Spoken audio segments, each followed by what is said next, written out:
नमस्ते दोस्तों। आज हम आपको इंडिया के कुछ ऐसे अमेजिंग फैक्ट्स बताएंगे जो शायद आपको नहीं पता होंगे। हाँ, इंडिया वो देश जो अपनी पुरानी सिविलाइजेशन, कल्चर और नॉलेज के लिए फेमस है। आज हम इंडिया के कुछ ऐसे हिडन सीक्रेट्स देखेंगे जो हिस्ट्री में कहीं दबे पड़े हैं। तो चलो शुरू करते हैं। दोस्तों, सोचो मैथ्स बिना दुनिया कैसी होती। लेकिन क्या आपको पता है जिस जीरो के बिना मैथ्स अधूरी है, उसका इन्वेंशन यही इंडिया में हुआ था। जी हाँ, जीरो भारत के ग्रेट मैथमेटिशियन आर्यभट्ट ने इन्वेंट किया था। कहते हैं ना, जीरो से हीरो। और यही रीजन है कि जीरो के बिना आज मैथ्स इम्पॉसिबल है। और अब रेडी हो जाओ एक और इंटरेस्टिंग फैक्ट के लिए। दोस्तों, जब एंशिएंट सिटीज की बात हो तो वाराणसी सबसे पहले याद आता है। गंगा रिवर के पास बसा ये सिटी दुनिया के ओल्डेस्ट लिविंग सिटीज में से एक है। इसे भगवान शिव का फेवरेट प्लेस माना जाता है और इसे लगभग 3000 साल पहले एस्टैब्लिश किया गया था। सोचो, 3000 साल, कितना कुछ देखा होगा इस सिटी ने। लेकिन दोस्तों, ये तो बस स्टार्टिंग है। अब हम आपको नॉलेज के ऐसे सेंटर में ले चलते हैं जिसे हजारों साल पहले एस्टैब्लिश किया गया था। दोस्तों, आज जहां पूरी दुनिया में हजारों यूनिवर्सिटीज हैं, वहीं इंडिया में एक ऐसी यूनिवर्सिटी थी जो वर्ल्ड्स फर्स्ट यूनिवर्सिटी मानी जाती है।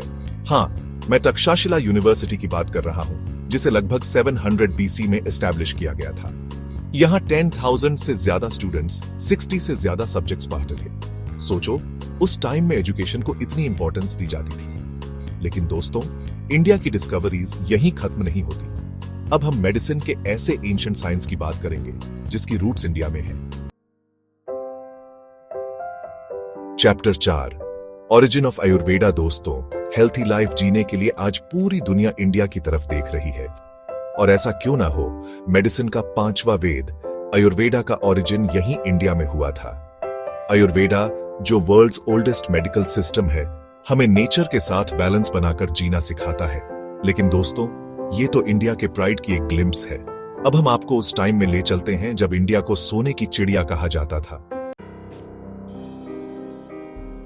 Chapter 5, India, the first diamond exporter. दोस्तों, डायमंड्स की शाइन सदियों से लोगों को अट्रैक्ट करती रही है। लेकिन क्या आपको पता है कि एंशिएंट टाइम्स में इंडिया डायमंड्स का ओनली सोर्स था? जी हां, 18th सेंचुरी तक दुनिया के सारे डायमंड्स इंडिया से ही निकाले जाते थे। कोहिनूर डायमंड इसका परफेक्ट एग्जाम्पल है। और अब रेडी हो जाओ लिटरेचर के ऐसे एपिक के बारे में जानने के लिए जो अपनी वास्टनेस से सबको सरप्राइज करता है। Chapter 6, the world's largest epic Mahabharata. दोस्तों, महाभारता सिर्फ एक स्टोरी नहीं, बल्कि लाइफ जीने का एक फिलॉसफी है। लेकिन क्या आपको पता है कि महाभारता वर्ल्ड्स लॉन्गेस्ट एपिक है, जिसमें 100,000 से भी ज्यादा वर्सेस हैं। इसे 4 बार गिनेस वर्ल्ड रिकॉर्ड्स में ऐड किया गया है। लेकिन दोस्तों, इंडिया की वास्टनेस सिर्फ महाभारता तक ही लिमिटेड नहीं है। चलो अब देखते हैं वर्ल्ड्स लॉन्गेस्ट रिटन कॉन्स्टिट्यूशन को। चैप्टर 7, दोस्तों, इंडिया का constitution world's longest written constitution है, जिसमें 448 आर्टिकल्स और 12 स्केड्यूल्स हैं। ये कॉन्स्टिट्यूशन इंडिया की डाइवर्सिटी और यूनिटी का सिंबल है। लेकिन दोस्तों, इंडिया के पास सिर्फ नॉलेज और कॉन्स्टिट्यूशन ही नहीं, अमेजिंग आर्किटेक्चर भी है।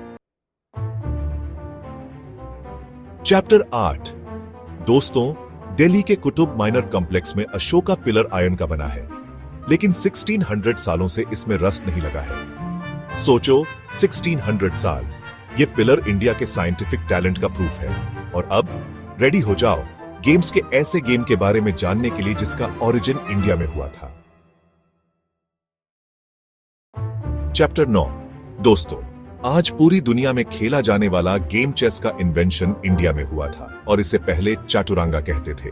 ये गेम इंटेलिजेंस और स्ट्रैटेजी का गेम है। लेकिन दोस्तों, इंडिया की डिस्कवरीज यहीं खत्म नहीं होती। अब हम उस टेक्नोलॉजी की बात करेंगे जिसने आज पूरी दुनिया को चेंज कर दिया है।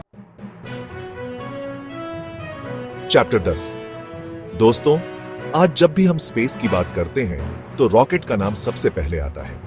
लेकिन क्या आपको पता है कि 18th सेंचुरी में मैसूर के किंग टिपू सुल्तान ने वॉर में आयरन रॉकेट टेक्नोलॉजी यूज की थी? इसे बाद में ब्रिटिशर्स ने अपनाया। दोस्तों, ये थे इंडिया के कुछ अमेजिंग फैक्ट्स। तो दोस्तों, ये थे इंडिया के कुछ अमेजिंग फैक्ट्स। ये फैक्ट्स इस बात का प्रूफ हैं कि इंडिया हमेशा से ही नॉलेज, साइंस और आर्ट का सेंटर रहा है। हमें अपने रिच हिस्ट्री पर प्राउड है और हमें इसे आगे बढ़ाते रहना चाहिए। अगर आपको ये वीडियो पसंद आया हो तो लाइक और सब्सक्राइब करना ना भूलें। Thank you.